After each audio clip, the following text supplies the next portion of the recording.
Era un lunedì come tutti gli altri e Dio si risveglia dal suo 7° giorno.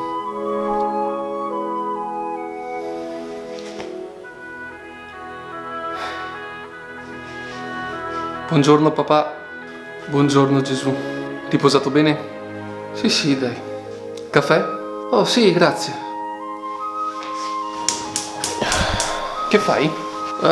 Niente, controllo come sta andando questo lunedì nel mondo. Ok. Oh mio Dio! Che succede? Scusami, è che ogni volta che passo a controllare il Veneto è sempre un trauma.